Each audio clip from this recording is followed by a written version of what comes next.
Tyler Malek is an ice cream maker and the co-founder behind Salt and Straw, which started as a pushcart in Portland in 2011 and is now turned into a national phenomenon known for its artisan and story-driven flavors. Thanks for being here, Tyler. Oh, thank you. So can you tell me a little bit about how Salt and Straw began? Yeah, we started just literally as a pushcart in Portland, Oregon. So as small as it could be. And my cousin and I started it in 2011. The idea was really to start bringing ice cream flavors together that told a story, specifically of like what was coming out of Portland at the time. In 2011, we had some of the best food in the country. We still do in Portland if you get a chance to come visit. But the idea of kind of taking a lot of these makers and these artisans and these chefs and telling their story through ice cream became a fascination for us. And it led to some really unique flavors and has kind of been this like catalyst as we continue to grow. Yeah, definitely.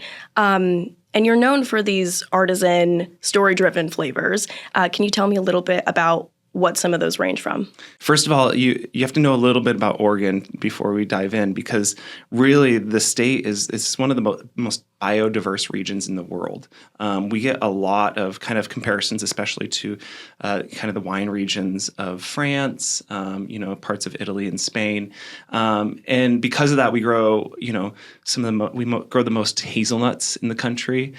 We grow some of the best wine in the world. We have incredible pears and cheese and olive oil.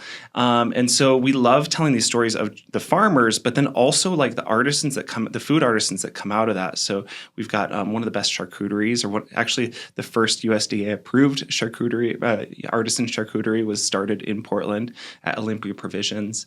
And so this idea of taking, the fruits and the meats and the like chefs of the city and telling through ice cream is so fun. And creates ice creams like Arbequina Olive Oil, which is probably one of my most famous ice creams. We had a bone marrow and smoked cherry ice cream that's really famous. And then also bringing in some classics like my grandma's almond brittle that we do for the holidays. So almond brittle with salted ganache.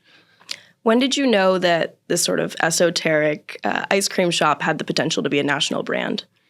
We started in Portland, and the dream was always to just have a couple ice cream shops and have this really hyper local feel to how we serve our community. And the reality is, what we found is that we were able to open on streets that maybe were, especially in 2011, had been hit especially hard in the recession, and actually create these little corners and these like spots on the street that were hubs for the economy, and people would come and meet their neighbors. And I think one local reporter said it was like lining up for Salt and Straw is like lining up for a Taylor Swift concert, because everyone's like talking about their favorite flavors, and you're meeting your neighbors, and you're actually putting your phone down for a moment to create this like sense of community. And we fell in love with that, honestly. I think this idea of like using ice cream for more than just ice cream, using ice cream as like a community gathering place and a space where I think people can actually connect in ways that don't exist very much anymore. That became just an intense infatuation for me. So we, in 2013, we started dreaming up, can we open maybe in LA and bring this sense of community? And it just went insane. As soon as we opened in Los Angeles, we were instantly kind of the darlings of the city. A lot of people in LA still think we started there, which I'm proud of. And so we slowly kind of grew to San Francisco, to Seattle, and kind of created these little hubs of community that I don't think many, companies have done, like created this style of expansion while also trying to like create this hyper local feel to every single location. And it's been so fun for us. We've got just over 50 locations now. And every single one is kind of very bespoke to the neighborhood that it's in. You're a self-taught ice cream maker. What was the learning curve like? So I went to culinary school and dropped out, which I think is, very apropos. And what was interesting is when I first started making ice cream, it was there was something about Portland that just opened up their arms. It's a very small city, easy to get around, easy to like get in tight with your with the food community, and so it was a. I was starting to work on a beer flavor, and I'd go, I wanted to figure out how can we brew beer in cream and sugar. So I get to spend a week in a brewery, staging with them, and at the end of the week we'd figure out all these tricks to like steep the malts in cream instead of water. I started, I'd work on ice cream flavors, and so I'd spend a day with Gregor Gourdet and learn how his style of cooking, interprets into desserts, and like this. Literally, we have just the cream of the crop, literally of some of the best foods in the country there, and so concentrated. And I just became this student of the city and of the food community, and it shows through the ice cream. We ultimately in 2011, that was what led our kind of philosophy of kind of having these ice cream collaborations, which still to this day we're really famous for. But we were just collaborating with everyone because I was wanting to learn from the city how to integrate flavors and techniques into new ice creams. What makes a good collaboration for Salt and Straw, in your opinion? I have to say we've probably done just over 500 collaborations in the past 15 years. And everyone I meet has just such a unique perspective. One of my favorites is every February we do a new menu with 5 different chocolatiers and chocolate makers from around the country. And what's unique is that like not many people realize that every chocolatier, every chocolate maker, they have their own perspective on the ingredient. And so it's really easy to say like, oh, you're a chocolatier, you make caramels and coat them in chocolate, right? But the reality is like there are so many nuances, and being able to actually like talk to someone, like we're here in the city, we're working with Stick With Me Sweets, which she's just one of the most beautiful chocolatiers I've ever, like just the way they think about flavors and put textures together, and specifically in bonbons. It becomes this like in just this deep dive, this like I'll pour over days and days worth of information and like studying about this their style before we even like meet them for the first time. And if you look at this breadth of 5 chocolatiers, you start seeing the voice that they put into their brand, the style that they put into their chocolate making, and you can actually create this like menu that is so distinct between the 5 flavors of the 5 different collaborations because the partnership are so distinct. So finding those partners that have their like a very clear voice, their own perspective, becomes just a journey and a learning experience for me every time. So pivoting a little bit toward the company again, it's co-founded with your cousin Kim. Yeah. How do your individual strengths and passions complement each other? Oh, I mean, first of all, working with your cousin is one of the, like starting a company with family, first of all, is it's crazy.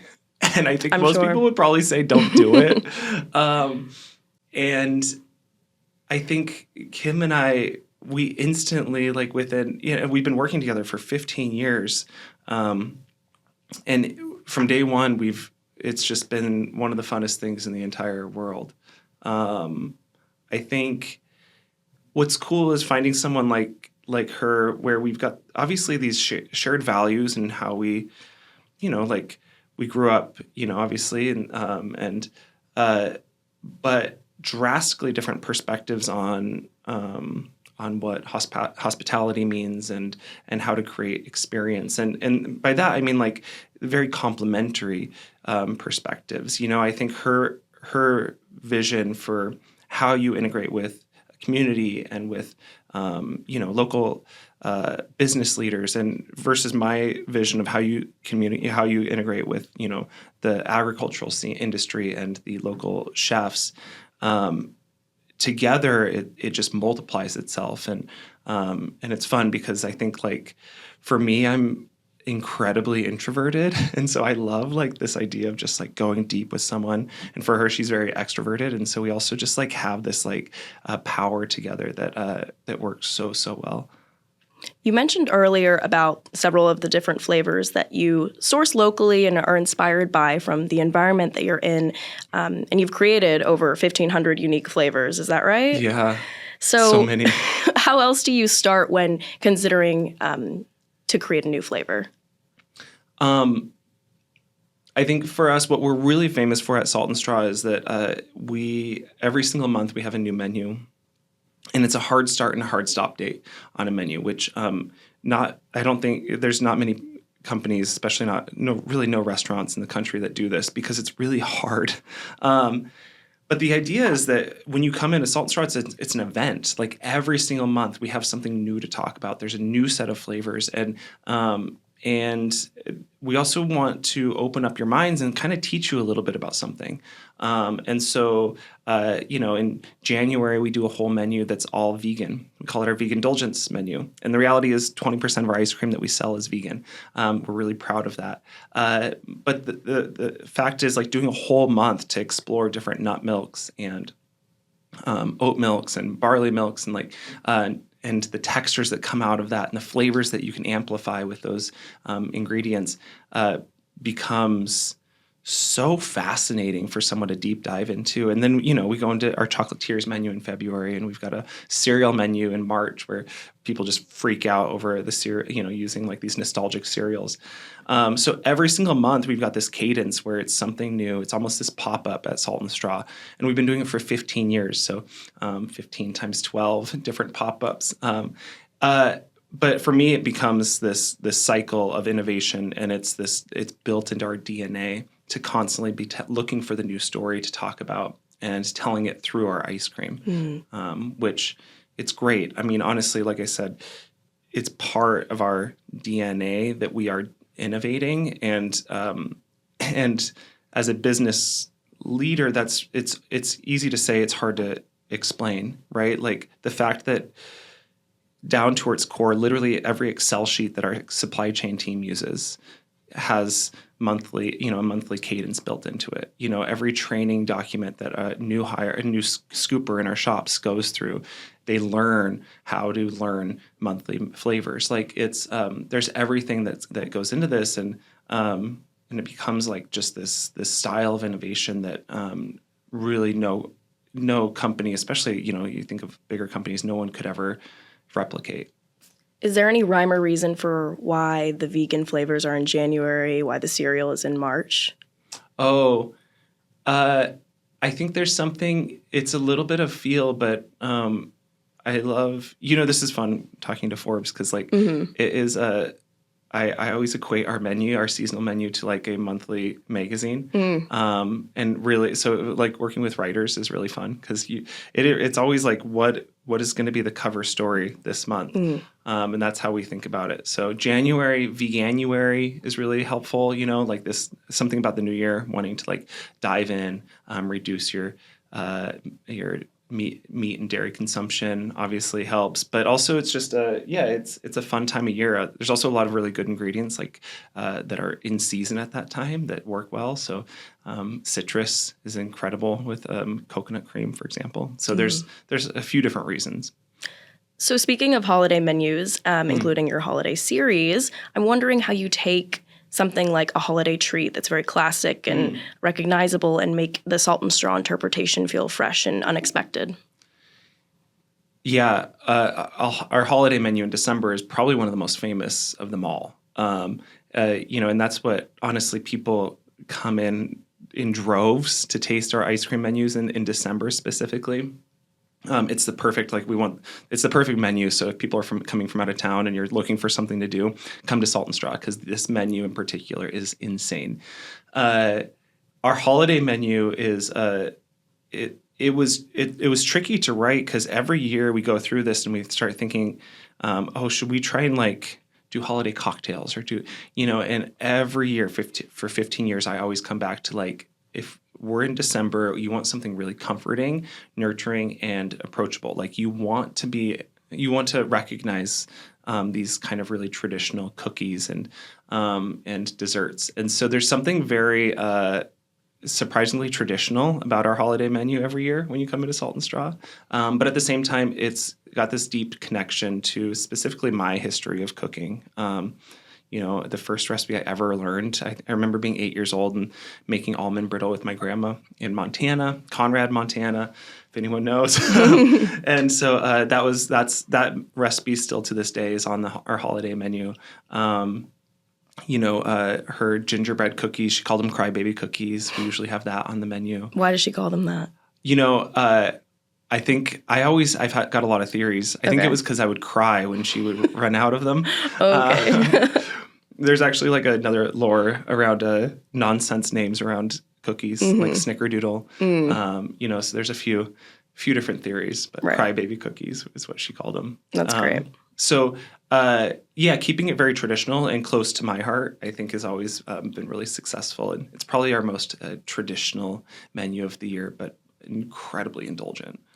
The Tacolet, is that right? Tacolet? Chocolate. The Tacolet collab was a big hit and a decade in the making, I understand. Yeah. So what was the journey to perfect that taco ice cream?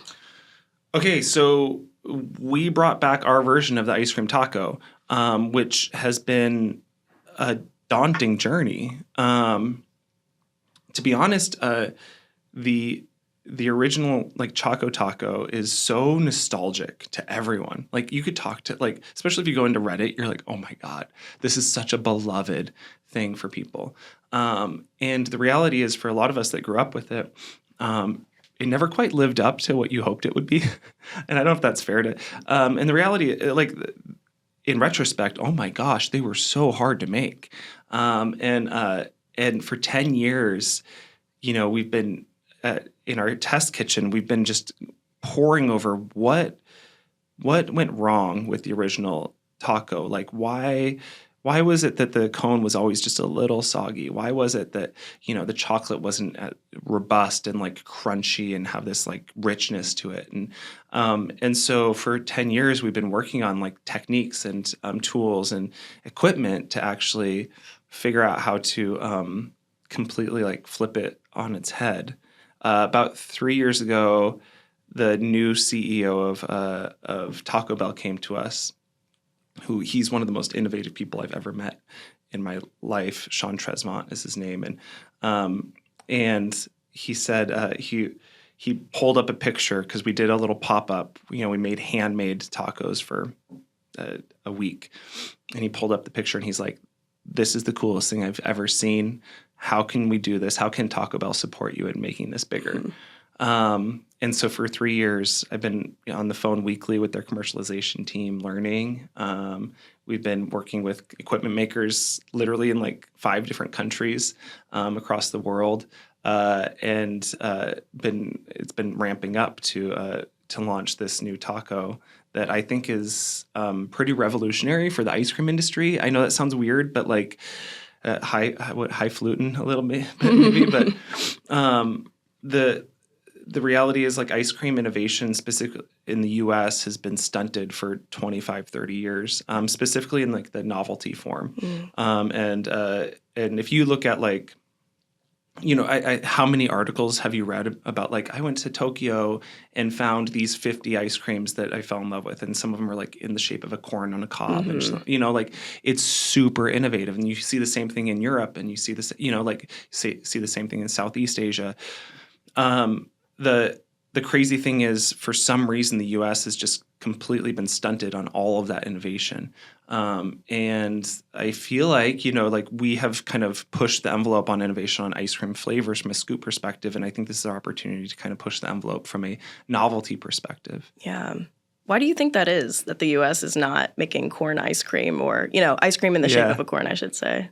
Oh, wow. How political can I get? No, I'm just joking.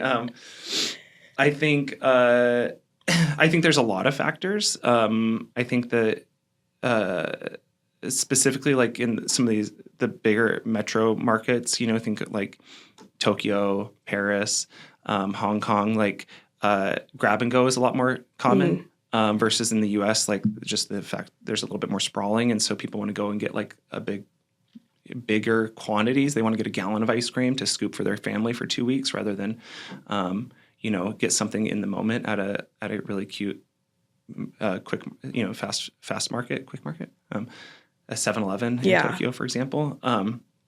And so there's that. I think also, there's a lot fewer makers in the U.S. There's just the fact that there's a lot bigger companies that have been kind of owning the market has kind of stunted growth maybe a little bit in the U.S. So we're trying to break through. We're trying to fight through all of that and convince the world, or you've convinced the U.S. that a single serve of something beautiful actually can kind of replace, can bring something really new to your table.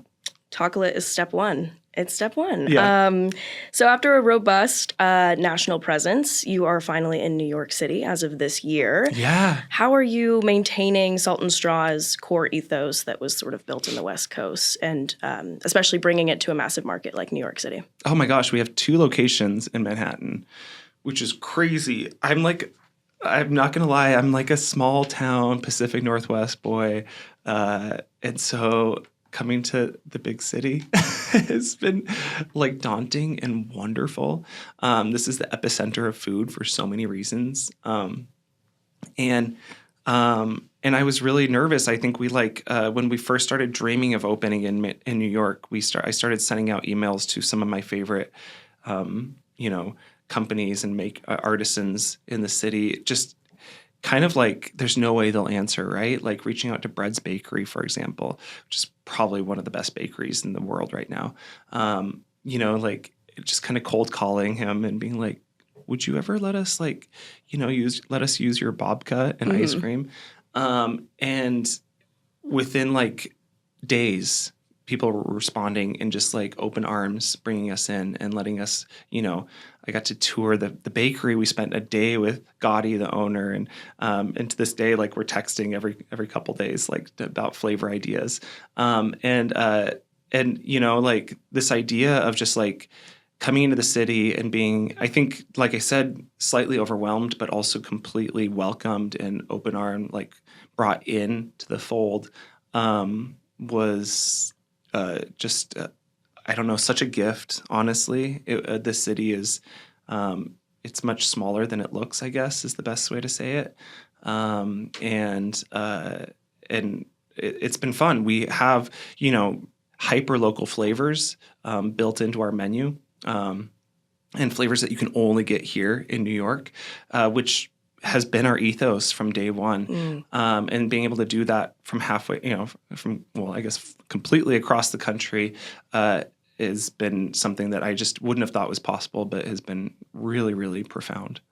When you first started on the West Coast, and it might still be the case now, all of the ice cream was made and shipped from a local factory. Is that correct? Yeah. Still to this day, we make it all in Portland. Oh, wow. How do you ship it all the way up here? And we're shipping it out here, yeah. Oh, my gosh. Yeah. To Miami as well, then. As well, yeah. Yeah, it was, honestly, as we started growing, we actually had a couple manufacturing facilities all along the West Coast. And this was a COVID kind of casualty where when COVID hit, we had to shrink our company. We went from 900 employees to 8 overnight. Like most companies, it was really, really hard. And so we completely shrunk all of our manufacturing down. And coming out of that and growing out of that, I think there was this realization that me being able to taste the ice cream every single day, we do tub and pint cuttings. I've tasted every ice cream that you have ever eaten coming from Salt and Straw. I've tasted a sample of it. And that's my daily routine. I'll eat about a pint of ice cream a day. Oil pulling, just as healthy. Yeah.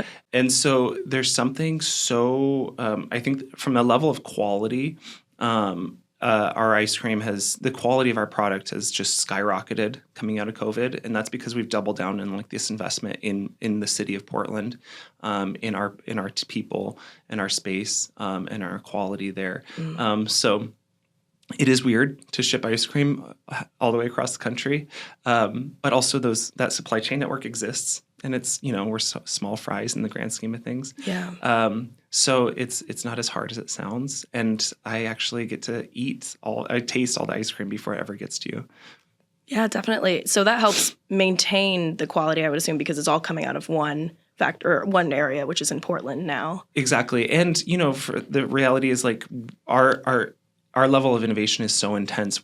Every single week we're making testing, and our kitchen is making new recipes that they've never made before. So for me to be able to like literally be eating it in the moment and giving them feedback in the moment versus, if we were manufacturing in LA or New York, it would take me, there's inevitably a week of lag time, or I have to fly out to test the new recipe. So it makes our style of innovation so much more sustainable. Speaking of the flavors again, two of the flavors in the holiday series include a collab with Claire Saffitz.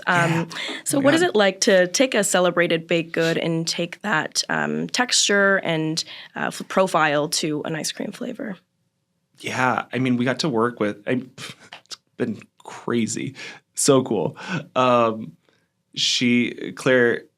Saffitz is one of the most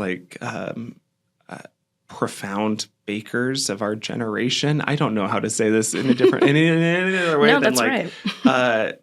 She's amazing, and she's been and I think what's been cool is we felt like, in our test kitchen, there's 5 of us in our test kitchen, and so we before we ever met with her, we read through both of her books, or, her 2 dessert books, and just poured through every single recipe. And then we finally got to get on a call with her, and it's the most inspired, but also chaotic I've ever been. I'm like, we've got 50 recipes we want to write. How do we slim this down? Because we can only make a couple flavors. And so testing out, all of these recipes in ice cream, and making them with her and getting her feedback, sending them to her and tasting back and forth for months, became this journey.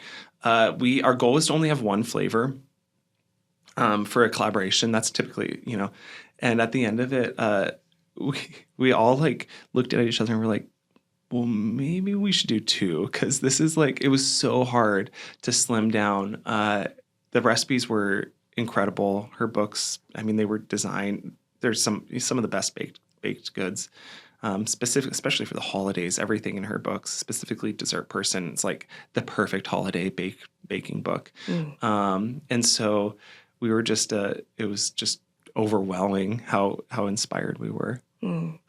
So you've done more traditional flavors like the sea salt caramel ribbons to the more experimental ones like the smoked bone marrow and cherries. What's your favorite type of flavor to create? Well, I will say the sea salt and caramel ribbons is not as traditional as you would expect. It's actually a salted sweet cream, which is really uncommon. And I think we kind of specifically in 2011, we pioneered this idea of a heavily salted sweet cream ice cream, which is profound because it actually blows up the flavor of the dairy. The protein in the dairy just kind of completely evolves on your tongue, and then adding a really heavy burnt caramel to that, so the bitterness of the caramel just cuts through and just gives you a flavor that is nothing you've ever had before. I think our sea salt with caramel ribbons is insane, and even to that point, that flavor. I mean, maybe the short answer is our sea salt with caramel ribbons is my favorite recipe because it's I spent months picking out the exact salt for that. Specifically, there's this Selmier in Portland. See, this is very Portlandia, where Mark Bitterman is his name, and he wrote the book Salted. He won a James Beard for his book about salt. And he's got a salt shop in Portland, and actually he's got a location here in Manhattan. We tasted just over 50 different salts, going through the different mineral qualities, salinity, and the origins, and there's all kinds of other natural flavors based off of where you sourced your salt. This is a Guatemalan flor de sel that we ended up using. Because it's actually got a really, really beautiful salinity without too much mineral quality. And the reason that's so amazing is we actually can use about twice as much salt in our ice cream than I typically would use if it were kosher salt, Diamond Crystal. but being able to use twice as much without giving you that bite that salt might, like typically a salt would do to your kind of, biting your cheeks. And so it just the ice cream itself floods your senses. It feels like just intense umami. It kind of coats your tongue a little bit so that the caramel blows up and it blooms in ways that it would never do otherwise. So I think the level of intent and kind of wonder that goes into every flavor is it's a lot. We spend a long time on every recipe that we ever write. So that's to say that even if you're making a vanilla iteration, that doesn't feel more or different from making a smoked bone marrow ice cream. No, I could talk for a couple hours about vanilla if you'd like. We have in our new cookbook, there's literally a whole chapter just on vanilla. Yes, 100%. You nailed it. And you might have already answered this in this case, but what's your favorite flavor of all time that you've created? Oh, I think one of the first recipes that we ever wrote was our pear and blue cheese ice cream. And it was this cheesemaker in Southern Oregon came to us, and it was in 2011. So we were just starting as a push cart, and somehow, they got word that we were making these really innovative ice cream flavors, and they brought this round of blue cheese to us, and they say, "This just won best blue cheese in the world." And we were like, "That's cool. Tell us more." And they're like, "Not only that, but it was a blind tasting in France," which it had to be legit. Yeah, trust me, the French were very upset when they unveiled it, and it was an Oregon cheese. But this what's cool is this cheesemaker, to this day, they've actually they had this vision of Southern Oregon becoming one of the cheese epicenters of the country, of the world. And so they started also investing in local cheesemakers. Now there's over a dozen cheesemakers in Southern Oregon that are doing really innovative stuff, and a lot of them trained by Rogue Creamery. And it became just this beautiful story of trying to figure out how do we take this blue cheese and integrate it in ice cream in a way that tells this story that provokes a conversation about the cheese industry in Southern Oregon, about these people that are doing really innovative things and giving back to their community. And so our pear and blue cheese ice cream, I think it was the 6th recipe I ever wrote, became one of my favorites of all time. And I think, again, that it talks to this idea of provoking conversation. The reality is, when you come into Salt and Straw, we're not trying to sell you anything other than a wonderful experience. We want you to have this sense of hospitality and this moment of feeling taken care of that doesn't really exist in quick service. Should feel almost like you're going into a fine dining restaurant at Salt and Straw. And so from that perspective, we want you to sample all the ice creams, and I want you to taste the pear and blue cheese ice cream. Even though you might not ever buy it, you might just go and get the sea salt with caramel ribbons, which is great. But you get to actually learn about this cheesemaker. You get to learn about the cheese industry in Oregon through this one bite and talking to your server and creating this moment of full face attention. So there's something very, very profound about that, and profound about being able to create those experiences for people. Looking ahead, I'm wondering what's next for Salt and Straw, not just in terms of new locations, but in terms of pushing the boundaries for what ice cream can become or will be. And you've talked a little bit, but if there's anything directly on the horizon. I mean, so we just came out with our cookbook, if you get a chance to read through our second cookbook. And for me, it was just, every chapter is about, focused on one of the greatest ice creams of all time. So vanilla, chocolate, strawberry, coffee, and focused on the science and history about those ingredients. So that's for me, being able to kind of own the sense of place with every ingredient and intentionality has been really good, just fascinating. And then on top of that, I think we alluded to this idea of novelties and this idea of kind of expanding beyond just the innovation in flavor, but also the innovation in form factor has been really just fascinating for me and fun. And we've got just a holster of innovation in our test kitchen that I think is pretty revolutionary. So I'm excited to keep on playing in that world. Well, we're all looking forward to it. Thank you. Thanks, Tyler, for being here. Thank you.